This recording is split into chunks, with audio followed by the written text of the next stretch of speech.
All right, hey, good morning, team. Thank you. Get a little bit of feedback there. It's great to be here this morning. Thanks you for joining us. You know, it's one of those things, I can't wait till we're actually able to do these in person. Right now, I get to look into the black circle of death over there, which is a camera and nothing behind it. So I do look forward to seeing you all in person again when we start gathering in bigger masses. So in here in the room with me today, I've got the corporate board members, so they'll be able to answer some questions as we move forward. But I think it's been a good quarter since our last town hall. I think what I would like to do is we'll start off with acknowledging our award winners for this past quarter, and so Lieutenant Colonel Bladel will read off those names.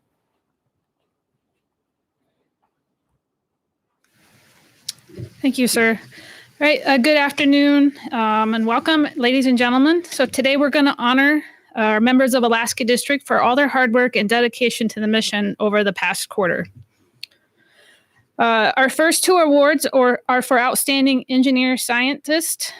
The first one is GS5 through GS12, Richard Bernhardt, Engineering Construction Operations Division, nominated by Lisa Geist.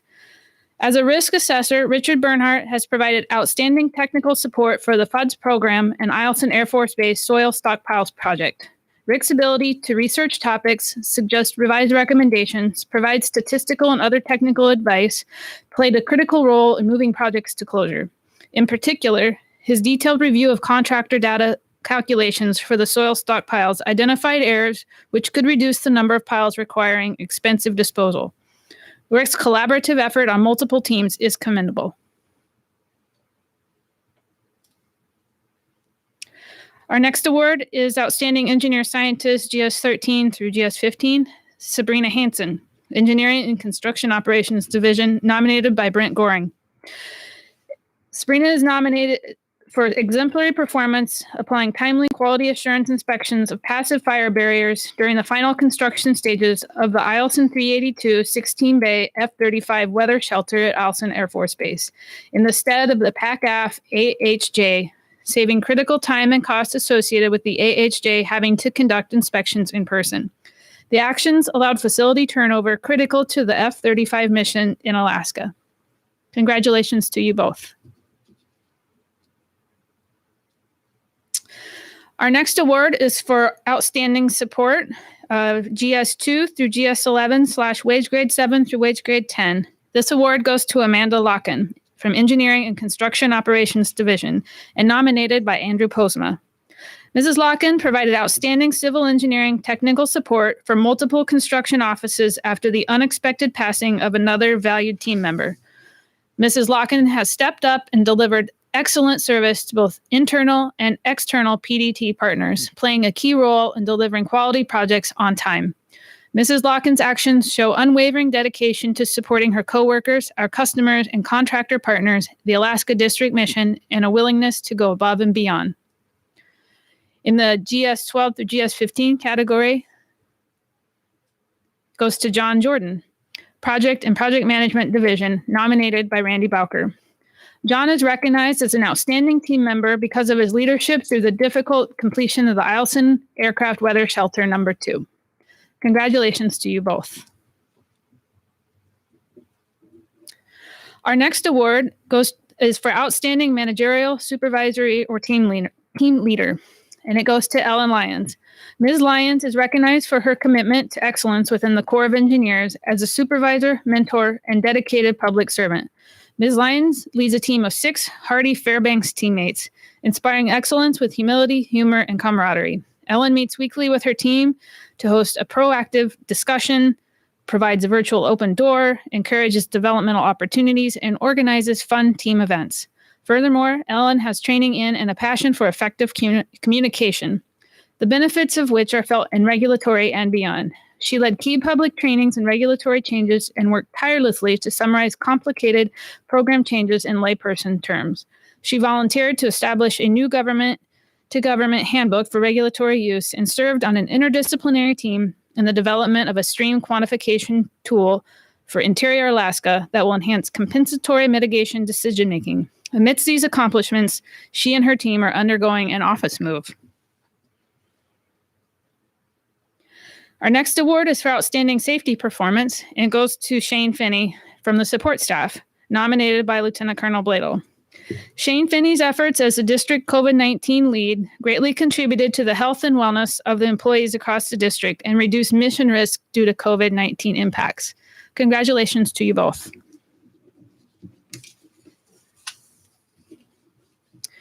And the Michael Harris Outstanding Team Award goes to the Aircraft Weather Shelter Construction, nominated by Monica Velasco. The team is Teresa A. Frank, Michael Alley, Jonathan Kapua, John Dutton, Sabrina Hansen, Carl Harvey, Cheryl Hilton, John Jordan, Bill Kitty, Randy Meitner, Neil Murray, David Obermeyer, April Pintor, Fred Sayer, Brian Taylor, and Thomas Thornton. The Aircraft Weather Shelter Squad 2 project team overcame many challenges, including PFOS, PFOA contamination, permafrost, critical utilities, constrained funding, the COVID-19 pandemic, and much more. Mitigation of these challenges was done through exemplary work and commitment from the entire team. To add to the challenge, when the team was close to completion, issues arose that required the entire team's deliberate focus and innovative solutions.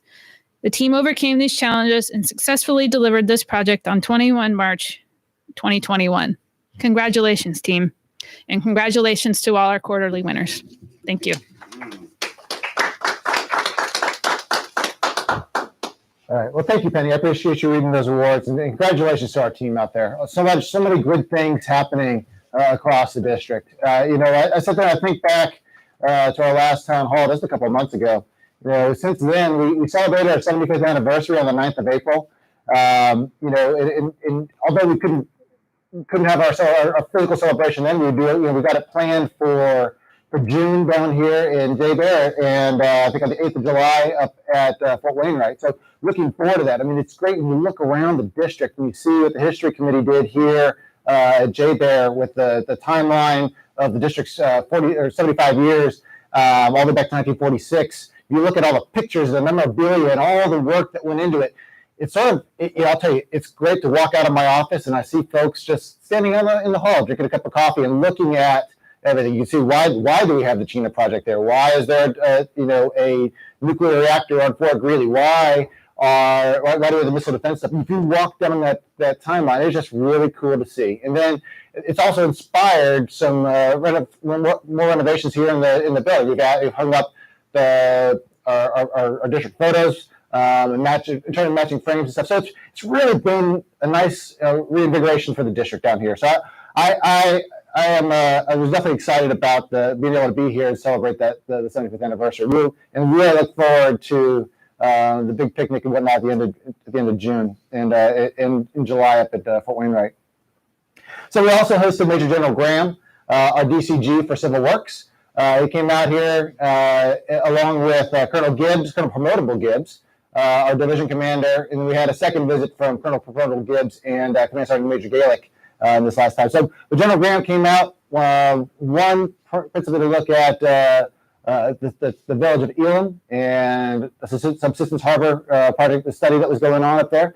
We had a chance to really showcase a lot of things the district is doing, not only in the civil works arena, but they were able to take them across and see some of our mill calling work as well. Very impressed with what the Alaska district is doing. I think, I was a little disappointed that we only got down to about -10 during his visit. I was truly hoping to get him down to a true -30 or -40 out of clear, but Mother Nature was nice to him.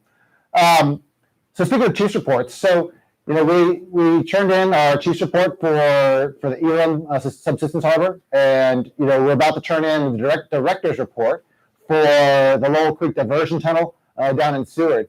And so these are two major studies that are being turned in. And I'll tell you, when I think about it as a former district commander, my last district, we didn't turn in a single chief's or director's report. So the fact that this district, these will now, the Lowell Creek Diversion study will now be number 8, I believe, in the last 2 years. Pretty impressive. Pretty impressive work by the planning team and all those that help support all of that effort. So great job, everybody. So our FEST team, as you know, our FEST team just got back. They spent a month out in Papua New Guinea. helping USERPAC and Indo-PACOM conduct some studies or do some site surveys and look into some work for some future work out there, as well as helping with some training exercises that Indo-PACOM was doing. So great work by the FEST team. You know, it was a challenge. It was a challenge to get there. It was a challenge to get back. But as soon as they hit the ground, they've been on the ground for about 3 weeks since they got back, and we already got them out training again. So they're down in Vicksburg this week, conducting training for their upcoming deployment to Europe. So, which will be later this summer. So, you know, I encourage those of you that are interested to participate on the FEST team. We're always looking for some qualified folks. Improve on the sound. All right. So sorry, I guess I'm not loud enough out there. So, all right, refocus. Okay. Always like the technology changes in the middle. Okay. So what else did we do? So we turned over the much needed F-35 weather shelter, which Penny mentioned a couple of awards on that. Weather shelter number 2 up at Eielson. It is a big deal. As you know, we're bringing in 2 squadrons of F-35s up to Eielson. This second weather shelter was important, especially in the dead of winter, to get these aircraft out of the frigid weather there in the Wainwright area or the Eielson area. So it meant a lot for the wing commander and for his airmen up there, and of course for the national defense of our country. So great job getting that done. We were able to participate the other day in a ribbon cutting for the DLA Fuels Lab here on JBER. Another great project. It was challenged with some COVID delays and some other things, but the team delivered a really good project. And so I was glad to be able to participate in the ribbon cutting for that. And then, you know, the last thing and there's so many things we can go down for hours probably and talk about all the great things this district's been doing. But I will wrap it up with one last thing that's happened since our last town hall is we have received officially our new contracting chief, Mr. Tracy Wickham. He is joining us from Portland District, where he was the contracting chief down there. Tracy just got up here and is waiting to move into his house. So if you're down there in contracting, swing by and say hello. All right. So other things that have been going on, over the last 30 days, we've been engaging with our congressional delegations. We've had some great engagements with Senators Murkowski and Senator Sullivan, as well as Representative Young. I think one of the things we're talking about is how well is the district postured for additional work? You know, what do we look like if a new infrastructure bill is passed, and what is shovel ready to start putting in? I think there's a lot of discussion right now that earmarks may return in FY22, and so. Are we postured to be able to handle some additional work and whatnot? And so I think some great conversations. I think the bottom line is the district is absolutely postured to do more work. You know, I think as you look at even the Arctic strategy and the changes that are going to be coming up here to the great north, there's going to be a lot of new infrastructure, there's going to be new training grounds, there's going to be all this other stuff. So what I try to explain to our congressional delegation is, as we start to wrap up our work with missile defense out at the Clear and Greeley, and as we wrap up F-35 on Eielson, we're gaining capacity to do some great work. So, obviously we're starting a couple of mega projects with Moose Creek Dam, and then trying to get ready to posture ourselves for the runway extension here on JBER for the aircraft. So a lot of good stuff. The Codells are very happy with where we are. They're very, very pleased with how closely tied in we have been with our local communities, and understanding their needs and really trying to help get after it. So again, I appreciate everybody's work on that, because that is certainly it's a heavy lift. I mean, the state as large as ours, there is so much going on across the state, and so your congressional delegation does see it. They're very appreciative of what you guys are doing every day. This last week, we finished up our executive governance meetings with the enterprise, and this week we are rolling into our regional governance with our folks out of Pacific Ocean Division. What I will say is, last week with General Spellman, there were two main things we really focused on. The first was safety. There's the big thing from him is we are 37,000 safety officers across this enterprise. Everybody is a safety officer. Yeah, sure, it sounds a little cliche, but he's absolutely right. The enterprise has seen several fatalities over the last few months and countless injuries. There's been a lot of board of investigations conducted into some of these serious ones. And so there's a lot of needed emphasis across the enterprise to ensure that not only our federal USACE employees are being safe, but also our contractors that we bring on board and they're doing a lot of our great work for us. I think one of the things that I'd like to try to look at as we look at our safety program is, how do we keep a positive spin on things? I think, there's always this challenge of patting somebody in the back versus I gotcha. And I don't like the gotchas. I think people shy away from reporting things. They shy away from getting after things because they're afraid of the gotchas. I think one of the comments that was made during this training or during our governance meetings by contractors, they're using a term called shoot. Of course, I'll forget the term, right? I forget it. I can't remember. It's a positive term. And it just slipped my mind. Good catch. It's a good catch is what it was. So giving them an attaboy for, catching something and reporting it and addressing the issue. So just a different twist on it. So something for us to look at and be in a proactive safety program.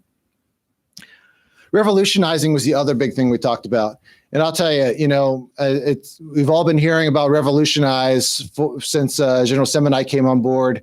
So we're 4.5 years into this at this point. And some of us are kind of, sometimes wonder, like, what are we doing to actually revolutionize things? And I'll tell you, I know we run into challenges. I do. I know that there are folks within the vertical chain that don't always agree with some of the things we try to do. But I encourage you and I push you, as it is in my command philosophy. I want you to be bold. I want you to take risks. I want you to, calculated risks. I think, and that's what General Spellman is challenging all of us to do, is take a look at how can we do things better. And if we're finding roadblocks, then we need to address those roadblocks. So as you try to be bold and innovative in solutions, which I know we're doing in so many areas, and you're running into roadblocks, that's where I need to be engaged, and that's where I can try to engage our leadership to help get through some things. We were able to, we were running into some challenges with this Lowell Creek study, and it took General Graham to really put his fist down on some folks across the enterprise to do something that's outside the norm. So it's going to be uncomfortable for some folks, and that's okay. But we will move forward. We'll make ourselves more efficient, and we have to in order to keep up with our civilian counterparts. So, one of the things you've probably all been hearing about, and we'll talk about it more in the question and answers, because we've got several questions in from the field. But one of the issues we've been having was budget challenges. There's been a discussion. I know there's a lot of buzz about that. The bottom line is, we came in. We had a little bit of a shortfall in our workload for this year. Things that we thought were going to happen in FY21 moved to 22, and we'll talk about that a little bit more later. But we know we've had to make some hard decisions. We've had to really look hard at our hiring. We've had to not fund certain projects that we had budgeted for this year. For example, there was the front office was supposed to be renovated. I made the decision we will not do that based on how our budget is. But at the same time, I also said, move forward with increasing our awards for this year in accordance with our guidance up from above. So I think we've made some very calculated decisions on the budget, and we'll talk about that a little bit more later and what that means and how we're going to move forward. So since taking command, I think I've asked you all to take quite a few surveys, and you're probably surveyed out. I know that, and I appreciate those that have participated. A lot of it is directed by Department of Army that we need to have certain surveys done within the first couple months of a commander taking command. But I'll tell you, so I appreciate all of you that have participated. And what I want to do is, congratulate all of you. So if you didn't know this, so the Alaska District, based on our FEVS 2020 survey, was identified as a best place to work, according to the FEVS survey, which means over 70% of you that took the FEVS survey had positive response to the selected questions in there. So that's a great thing. I think it's the first time in 3 or 4 years that the district has been identified as a best place to work. So great. It is great work by everybody. I'm glad that everybody feels that way. But we also know we have work to do. We know there are ways to still continue to get better. And so, one of the ways that I'm trying to get after that is our Employee Action Committee. So we've got, I've been talking about it for a little while now. I think we finally got all our volunteers lined up. We've got our first meeting scheduled for the 19th of May. So we're having representation from each of the divisions to be able to look at some of the results of these surveys, kind of help to generate some ideas and how we kind of a bottom-up approach to addressing some of the concerns. And I'll tell you, some of the concerns, the major themes, I think I came up with 3 major themes. And of course, there's several minor themes. But the first one is, is communication. The other one is holding people accountable. And the third one was a lack of confidence in senior leadership. And so, I'm made sure I printed off the comments here, because I think some folks were interested in what were those percentages, what are we doing about it, right? So transparency on things. It's interesting. From the high side, the positives. These are all the positive comments. My supervisor treats me with respect. My supervisor supports my needs to balance work and life issues. My agency is successful at accomplishing its mission. I know how my work relates to the agency's goals. Employees are protected from health and safety hazards on the job. The people I work with cooperate to get the job done. My supervisor listens to what I have to say. My work unit has job relevant knowledge and skills necessary to accomplish organizational goals. I know what to expect. I know what is expected of me on my job. And overall, how do you feel? How good a job do you feel is being done by your immediate supervisor? All in the positive range, meaning 85% of you or more felt that those were all positive areas of the district. Now, some areas I think we need to kind of look at and think about, and these are all in rank order. One, I believe the results of the survey will be used to make my agency a better place to work. Obviously, one of the things that I want to try to do with this Employee Action Committee is get right after that that comment right there. It's employee fed. So if there's things that we could do better, then we need to know. It doesn't help me to make a solution from the ivory tower across the hall over here. It needs to be employee driven. So I encourage you, especially to reach out to your folks from your division that are on the Employee Action Committee and come up with ideas. Other things in my organization, senior leaders generate high levels of motivation and commitment in the workforce, so that we need to address. In my work unit, steps are taken to deal with poor performer who cannot or will not improve. So again, going back to the topic of holding people accountable. I have a high level of respect of my organization's senior leaders. Managers promote communication among different work units. How satisfied are you with the information you receive from the management of what's going on in your organization? How satisfied are you with your involvement in decisions that affect your work? In my work unit, differences in performance are recognized in a meaningful way. My organization's senior leaders maintain high standards of honesty and integrity. All those were negative. I'll tell you that last one has me, it certainly raises an eyebrow. That many of most of these do. But it's unfortunate that people may feel that way about the senior leaders, that their lack of honesty and integrity. That's a core value. And so was to look more into that and figure out what that potentially is that people may feel, why people may think that we don't have, why our senior leaders may lack that. Because I will tell you, I know all of these folks pretty well, and I'm not sure if I necessarily agree with that, but 16% of you did.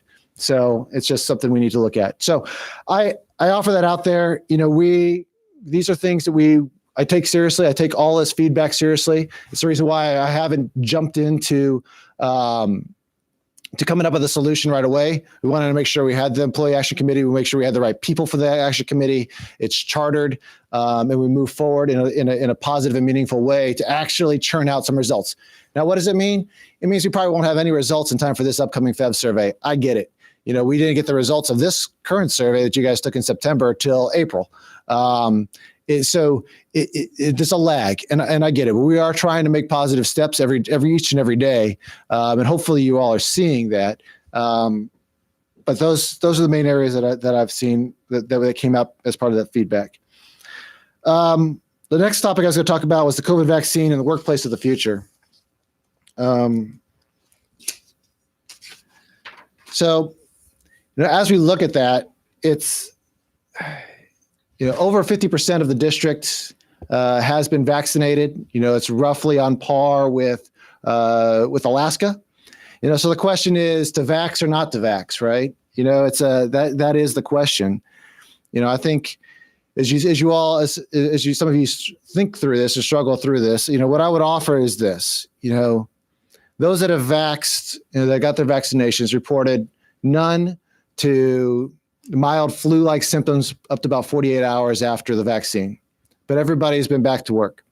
Those, unfortunately, that got COVID did not fare quite as well. When you look at, we've lost an employee, we've had multiple employees hospitalized due to COVID. We've had numerous weeks lost to folks that have come down with COVID.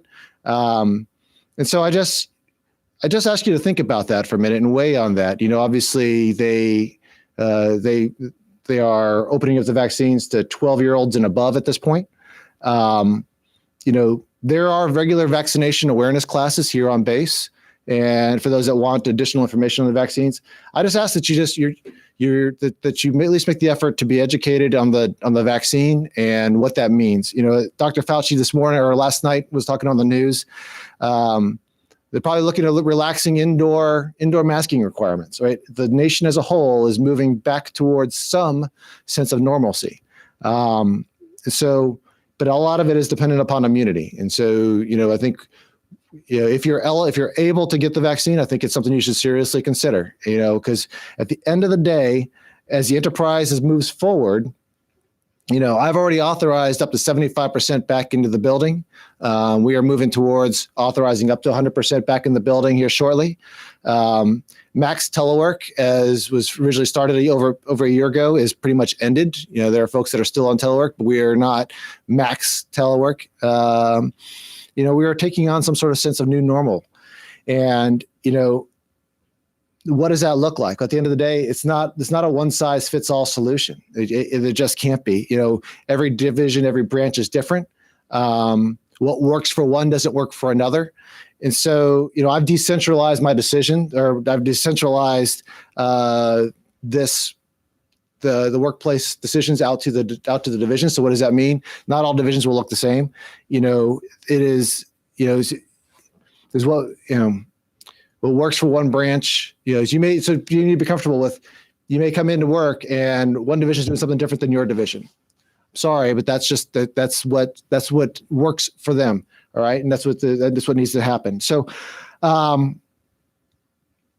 divisions though they've done a lot of analysis. They've conducted analysis and thought and put a lot of thought into what the workplace of the future looks like for them. I've asked everybody to go back and all the leadership to go and look at what positions, not people, what positions are eligible for regular telework, which positions are eligible for full-time telework, and which positions are eligible for remote work. As you would expect, all the positions came back as being eligible for regular telework, but very few came back for full-time telework or remote. Okay, and that makes sense at an operating division, at an operating district level. That makes sense. So I guess what I would offer to you, and again, is that telework, it is a privilege. It's not a right. So although your position may be eligible for telework, it doesn't necessarily mean the employee will be granted telework. We have some employees that have not been able to demonstrate the ability to do to telework and have been brought back into the office. So I think it's rare that we'll have that situation, but understand that it is a right, it is a privilege and not a right to telework. So just things to think about, and in no way am I saying that people aren't authorized to telework. What does Damon think it looks like? I think, on average, I think it's probably, up to 2 days a week is teleworking. I think if you start looking beyond that, start having three days or more, then it needs to be a serious conversation. And then it also starts to beg the question, what does the workspace look like? A couple of the divisions have already started looking at hoteling space, meaning there's cubicles for those people that potentially not coming in most of the week. So then you're now sharing a cubicle and scheduling time in a cubicle to work. It's maximizing our space. What it also allows us to do is collapse our footprint. We've got a couple aging buildings that we're trying to move people out of and get them back into the single facility. So those are all things that we're weighing at the district level when it comes to the future of the telework. So we talked for about half an hour. So the last thing I would offer, before we start moving to questions, I have a monthly Commander's Coffee Corner. It's on. We do it on WebEx this month. For May, I'm going to do it in the atrium here at the headquarters, and it'll hopefully be a combination of those that want to join me in person and those on the WebEx.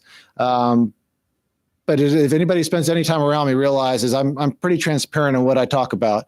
I have zero poker face, and I'm open to your questions. So we've talked about everything from going snow machining to the future of the workspace to budget questions. So everything's on the table. Again, feel free to join me. I think on average, we've had about 30 or 40 people that join us every month for that. So I will wrap up my comments here, and I think what we'll do is we'll transition to questions.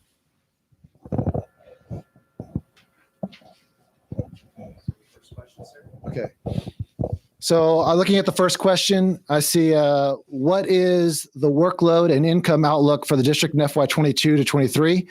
What business areas are currently growing or are expected to grow in FY 22 to 23? So I'm going to look at Mr. Randy Bowker to kind of give some comments on that. All right. Well, thank you, sir. And it's good to be able to address the workforce. Certainly, we'd like to do this face to face. I think, sir, it actually will get back towards this perception of senior leaders as well.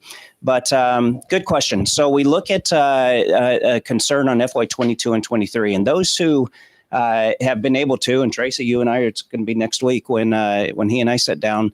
But those who have sat down in my office with me one-on-one have heard me express time and time again, this is one of my biggest concerns with the workforce, and that is that we are not in a position of fretting over our future security in the work space. So here's what I would give you as an overarching. You even heard Colonel Delarosa mention a minute ago that we're coming off of 3 mega projects. So we very deliberately, back in good grief, I think our first award in that program in one of those 3 was in 16. We very deliberately said, how are we going to staff for the peak of that workload? And we did. We hit district historic workload peaks and income peaks the last couple of years. Well, we're going to come off of that. We come off of it actually this year, tailing off entirely in 22.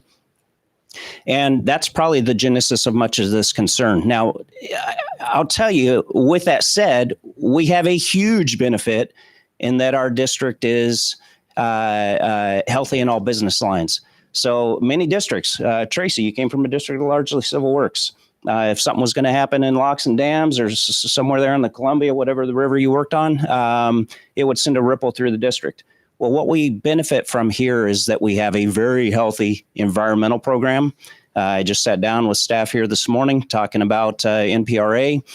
We've got a very healthy IAS, which is growing. Valerie Palmer took a call the other day from National Park Service, some work for them down in Sitka, which would be actually reinvigorating a partner stakeholder relationship that we had years ago. Civil works. So Colonel Delarosa made mention to it.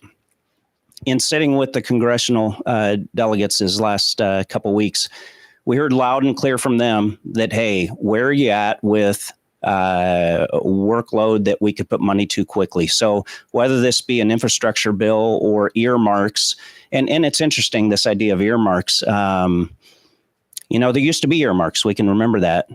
And then there wasn't. It fell out of favor. But actually what Congress did in that is they relinquished to USACE to prioritize how that money gets spent. Well, they're actually looking to take that back. Earmarks kind of has a negative connotation to the term, but it's actually Congress taking back the purse string of how they're seeing that money distributed. We'll benefit from it. I'll tell you straight up, we will, because there's some seniority in our delegates. And in that, I start to get back to the answering the point in question. So in 18, which is kind of before the real growth started, Karen, we were at 370-ish people. You know that we went up to the low 400s. We're in the high 300s right now. I see us somewhere in the 375-ish range. So it's kind of that enduring district workload size. Now, with that said, we hear about mega projects. So Moose Creek Dam, we've got enough money to make an initial award, and we expect another $90 million that'll award out the remainder of that scope. We also have the runway. Sir, it's a big project. It's a big horizontal project, but it's a big project. Another big driver on the Milcon side. There's other civil works projects that we probably would see come through in the next couple of years. I'll just reel them off as a point of interest for you. Craig Harbor down on Prince of Wales Island. Commander and I got to pay a visit there last fall. Kenai Bluffs. Again, these are sounding like some good areas, some good outdoors opportunities in these. I think we'll see probably Barrow coastal erosion, and that'll probably come in a phased approach just because that's that's good grief, pushes $400 million. But these are all projects that quite honestly, it's the administration wants to see a society back to work, and then a Congress that's saying this is how we're going to make it happen in these type of approaches. Overarching answer to the comment. I'm not stressed about our ability to have a stable workforce into the future. And that's probably going to be in that 375 type range. Sir? Okay.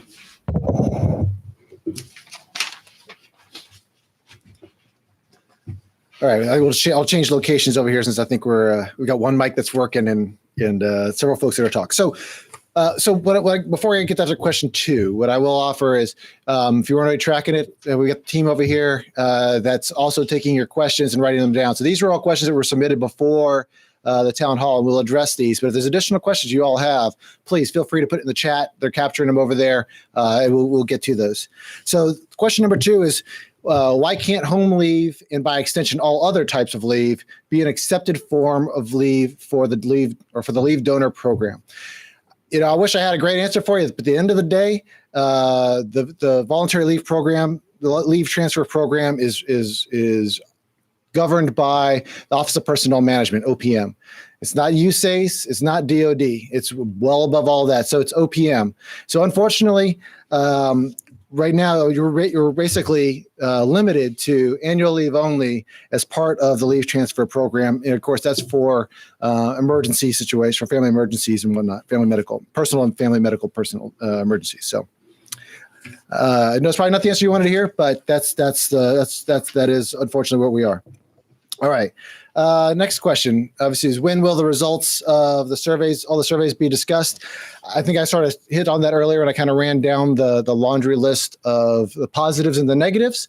What I will say is I appreciate all those that participated. We had just over 70% participate on the FEV survey. We had almost 80% participate on the my command climate DEOX survey. Part 1, and then part 2 had to send another one back out to as part of the response to the Fort Hood stuff and sexual harassment, sexual assault.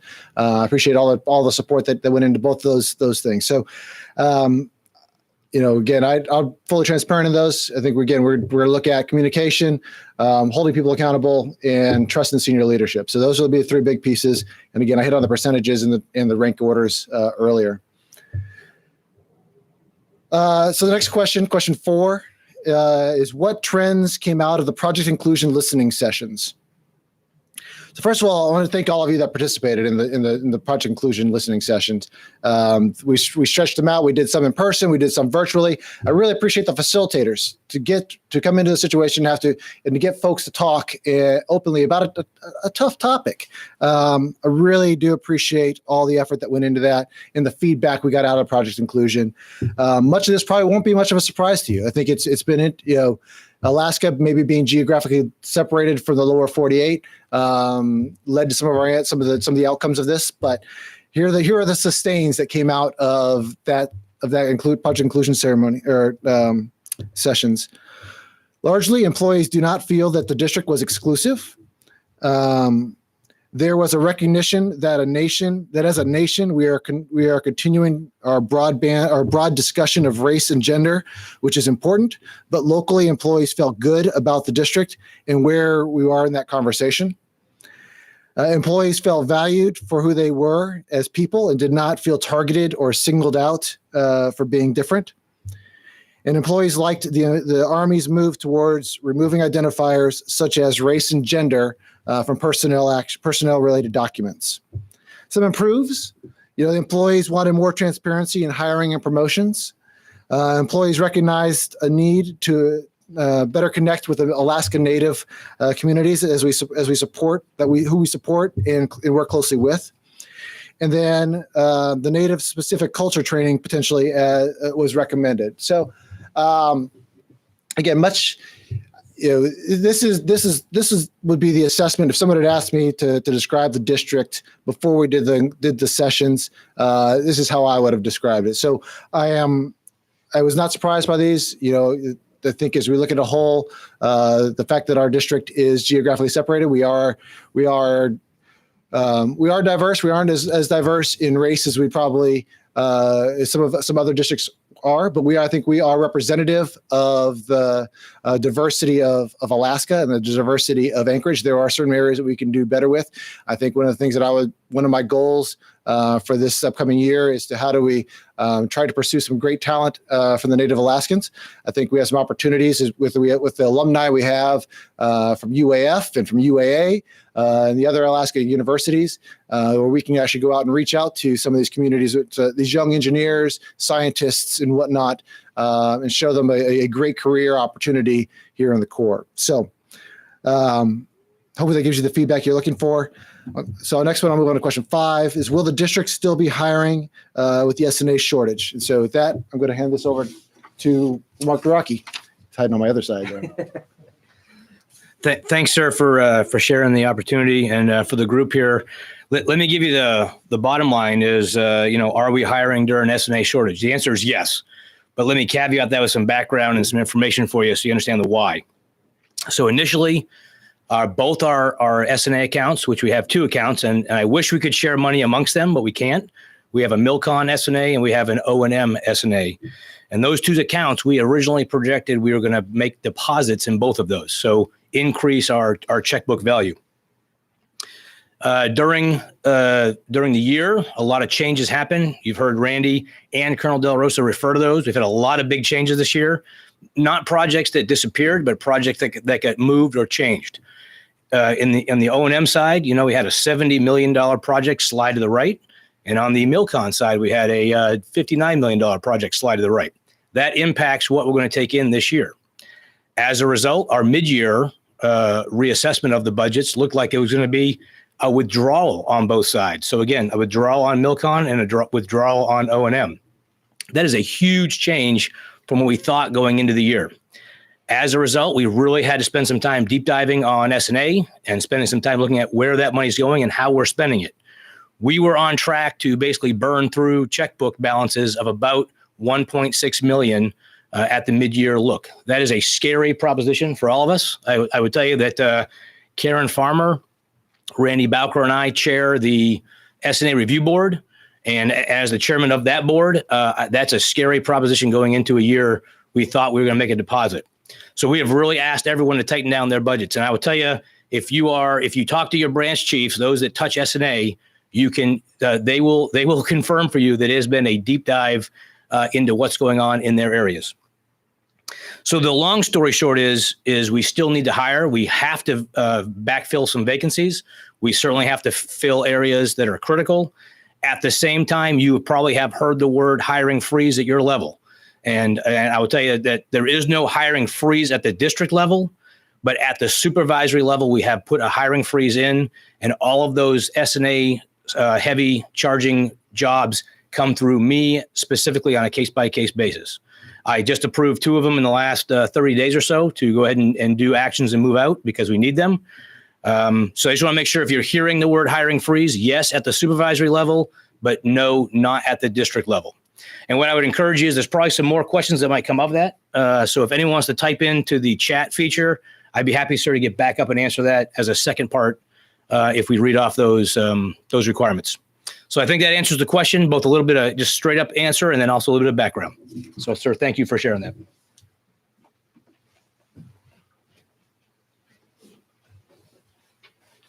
All right, so as we move on to question 6, will the district be implementing any of the last year's ULDP recommendations? I'm going to turn it over to Lieutenant Colonel Bladel to lay out those.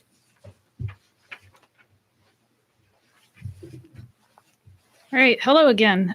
So we're actively, I'm on the master planning and the IT steering committee. It's kind of the executors, I should say, of the recommendations. But last year's ULDP class did a big study of the district headquarters campus and made 11 suggestions on ways we could improve our workspace and our campus here on JBER. So we're right now, not surprisingly, we kind of picked the low-hanging fruit and we're kind of working off those right now. So those are three different areas. So the first one is a conference room equipment. We started with this room, the tally room, to test out new equipment. We're still there still seems to be surprises with every meeting, but we're working through it to make sure everything's compatible with our different suites of software. So be it WebEx, Skype, as long as we have it, Teams, but just making sure everything clicks together. And once we've got it working, then we'll start attacking other conference rooms, particularly the ones that get used the most. So we are working on that one. The next one is external access and signage. So we are working with JBER to get our name on some of the brown signs that you see around the base, directing folks to our area. I've also reached out to Fort Wainwright to get similar signage added there to the Northern Area office. So working both of those. I know Google is a problem because they direct folks out here behind us. That one's going to be a little bit harder because our address is back there, so Google's not wrong. But we do want to try and get Google to change so that it'll direct people to the front of the building. But it's just that one's got a little bit longer because it involves the address change. And then the third big one we're working on is excess paper. So our initial focus has been building 800 paper stash, 2,500 boxes that we need to get out of there so that PM can do some earthquake repairs in that building. We've got that largely wrapped up. Either the paper's been shredded or moved. And so now we're going to start focusing on the paper on our headquarters building. Contracting and ECNO are leading the way with that one. At our meeting we had last week with the master facilities, we decided to go ahead and do a bulk a one-time bulk shred. And then I've got our security manager is looking into an industrial grade paper shredder so that we can still keep tackling our paper problem around here at the district. So some of the other recommendations, a lot of them kind of involved a little bit more in depth, like moving walls, moving offices around, and with COVID driving how we're going to come back to work, it'll just require a longer, more research intense effort to get those going. So we haven't forgotten those other recommendations. They're just, we hit the low hanging fruit. So.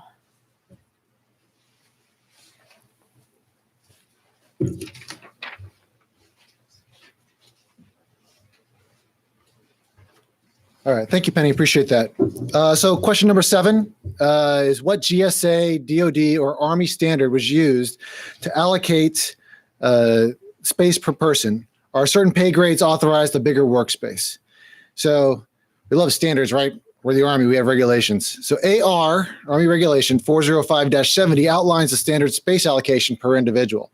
It does state what a maximum space is for an assignment for a person based on assignments and grades. So, but this should not be interpreted as this is a must size. So, understand, this certainly with respect to like private offices, there is nothing that says it must have the private office. So, there is nobody. So the question of are certain pay grades authorized a bigger workspace, not bigger than the AR. I hope that answers your question there. Question number 8, interesting question, and probably something that's due to the district. What happened to Colonel Borders, who is my predecessor as the commander here, and what was the outcome of the investigation into his performance that warranted his removal? So, one, I do not have the results of the investigation that is held with the commander of the Pacific Ocean Division and the chief of engineers. So, but what I will offer to you is this. So, Colonel Borders was temporarily suspended from command back in April of last year, pending an investigation into some concerns that the Pacific Ocean Division commander had. In the interim, Colonel Dave Hibner was sent up here as an interim commander until the investigation and the findings were found. At the end, at the end of the investigation is probably about 3 months or so that Colonel Borders had been suspended.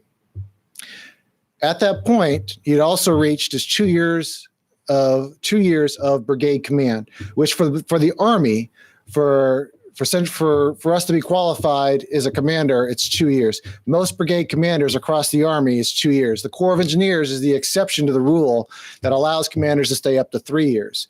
So General Semonite had to weigh the decision on how to move forward. I think at the end of the day, is concerned that a commander who's been suspended from command for 3 months, regardless of the outcome of that investigation, positive or negative, would have a hard time coming back into a command.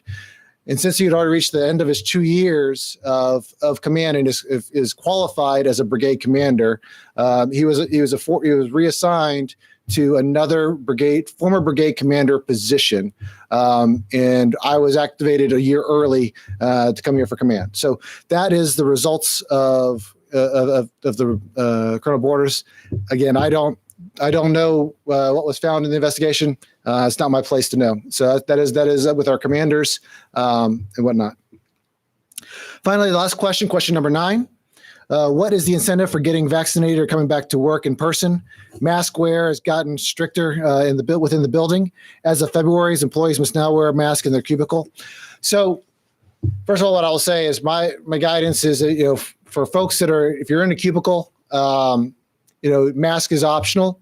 If you get up from your cubicle and move around, you need to have a mask on. If you leave, so again, hallways, public spaces, all of those type of things. What is the incentive? At the end of the day, we're coming off of max telework. We are going to start transitioning into this new workplace of the future, where folks you're not going to necessarily have the opportunity to stay at home teleworking 5 days a week. Not necessarily, right? I didn't say you wouldn't, so not necessarily. So that again will be evaluated by the division chiefs and what works for them, right? And by and large, my general guidance is folks can telework up to about 2 days a week. with pretty much minimal impacts to the district. And if you start looking at beyond 2 days a week, it's something that needs to seriously be considered and weighed by the division chiefs for those folks. So what is our incentive? You're coming back to work. We're coming back to work more often. So I encourage you, as I said before, I think the vaccinations they're proving to work. And even for those very rare few that have gotten sick after getting the vaccination, it has been the symptoms have been much less, and they've recovered faster. As I said earlier, too, Dr. Fauci and the CDC are looking at starting to relax the indoor mask standards in the near future. At least that's what he was talking about on the news last night. So, all things for you to consider as we move forward. So again, the vaccination has a lot of positive results. So that's where I'll pause there. So those are the end of our questions that were sent ahead of time. I guess I will look over to John to see if we have any additional questions. We only have one. Oh, So far, will there be malasadas at the next? malasadas. Last time. So I will have some malasadas out there. I don't know how many people will come down, but yeah, I'll bring at least a box of the minis out there. So I think it's 24. So if anybody else wants to bring some donuts down, they can as well. That's the only question we have. Okay. All right. I guess what I'll do, if we're waiting for any question before I wrap it up, I'm going to look at the corporate board. Does anybody have any comments? Anything we didn't hit on that we'd like to try to hit? Yeah. Go ahead, Rock. Good. Yeah. We've heard numerous times. I'm going to look towards the court board to see if they want to weigh in here too. But we've heard numerous times in the last couple of rounds of surveys, there's a concern if the court board is working together, trustworthy amongst each other, and being team players. And I'm going to look to my left because they're all sitting right here. I have been in this district now for 8 years, and I have never seen a court board that is as tight, as organized, and professionally willing to work together for a end result. Again, that's my personal opinion. I'll look over here to see if I see any head nods or anyone who's violently opposed. But I want to share that with you so that you understand that if you see something different, for the last 8 years, this is as tight as the group gets, willing to work together for the greater good. And I think that's a great spot for us to be in as a district. And I'm really happy to be part of that team to help make the district flow and work better. Thank you, Rock. I appreciate that. It's a great comment. I'll tell you, coming from a district where that wasn't the case, where the corporate board wasn't necessarily as tight or on the same sheet of music, and was often at odds, it made for a difficult running of a district. This corporate board they meet quite regularly with each other outside of our corporate board meetings to discuss potential challenges and help to work through solutions for the district. It often, makes life a whole lot easier for all of us. And so I think one of the first things I noticed is that I would say this corporate board is much like the rest of the district. It's a microcosm of that, is a family. As I always say, I think that the Alaska district as a whole is a family. I think it's very evident in when I walk around and talk to folks. It's evident when I meet with these folks here in the corporate board. And so know that your corporate board is advocating on your behalf as your division chiefs. And I think they're also looking out for the greater good of this district in delivering our mission. So thank you, Rock. I appreciate you bringing that up. Question again, sir. Will the ULDP classes be producing a revised, detailed floor plan for the headquarters that accommodates return of employees following future disposition of buildings 2218/2212? It's a long question. What I will say to answer that question, John, I don't know if folks hopefully could, if you didn't hear John read the question over there, I'm certainly not going to try to repeat it. Basically, the question was will the ULDP class refine the floor plan for our new workspace? I summarized it. You probably see it in the chat over there. The bottom line is the ULDP class that's currently in session right now already has a project that's focused on our StratCom. And I think so this could be a topic that we look at for a future ULDP. I think there's also there's a lot of information that each individual divisions have taken into account to how to best manage their own workspace. But I'll look over don't know, Penny, is as from the facilities management side, has there been any? Did you guys have any discussions on something like that? So we've, I don't know how well everyone can hear me. We have talked. We have talked about buildings 22.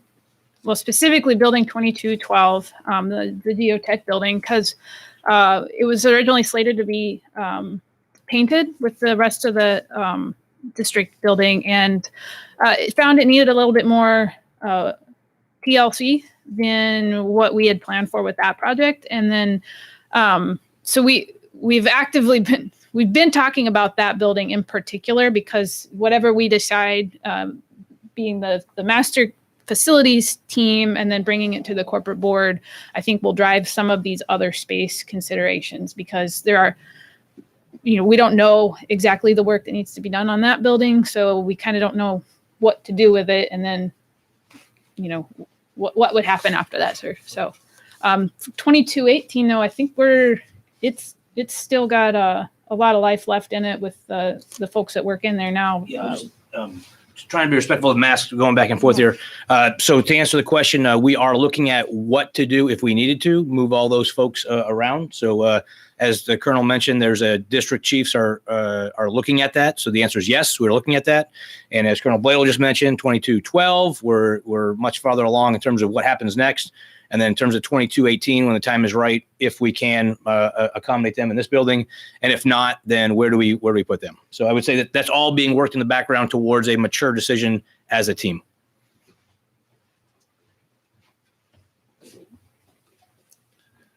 Is that it, John?